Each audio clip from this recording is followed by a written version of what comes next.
Firmware Blobs. Now you've really piqued my curiosity. We're definitely going to have to explore that in more detail. I'm happy to dive deeper into that rabbit hole with you. It's a fascinating world down there. I'm ready when you are. Let's do it. So those firmware blobs we boned earlier, Yeah. they're a pretty important part of how Apple Silicon works. Okay, but the name Blobs, it just sounds kind of strange. I know, right? Not the most technical term. So what are they really? Basically, they're like little chunks of software. Okay. Each one controls a specific piece of hardware. Like the graphics or the network card or something? Exactly. Like you've got one for the Apple Neural Engine, for AI stuff. Oh, right, the A&E. Then there's one for the GPU, for the graphics. Wow. Another one for the image processor from the camera. So it's like a bunch of specialists instead of one big program trying to do everything. Yeah, it's kind of like a modular system. Makes sense. Hmm. And why did Apple do it that way? Well, for one thing, it's more secure. Okay, how so? If one blob gets hacked or something, Right.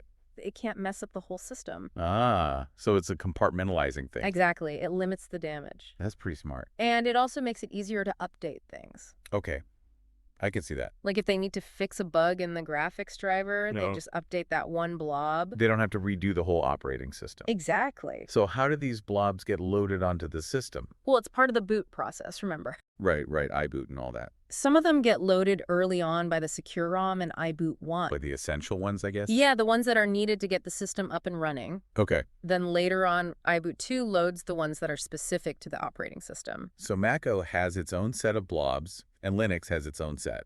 Well, Linux actually uses some of the same blobs as Mac OS. Really? Yeah, for things like the USB controller or the network interface.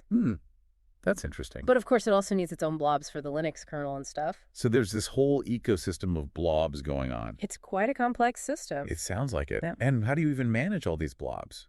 Well, luckily, most users don't have to worry about it too much. Okay. The operating system handles it all behind the scenes. So it's like automatic updates. Yeah, pretty much Apple releases updates for the blobs as needed. And you just get them through the regular software update process. Exactly. You don't have to go hunting for them or anything. That's a relief.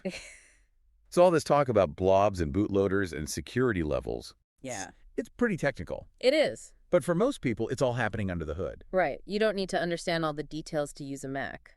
But it's good to know what's going on. Absolutely. It helps you appreciate how well designed the system is. And it can be useful if you ever need to troubleshoot something. Exactly. So speaking of troubleshooting, Yeah. we were talking earlier about running Linux on Apple Silicon Right. and how it requires switching to permissive security Yeah, that's an important step. because it basically disables a lot of the security features. It does.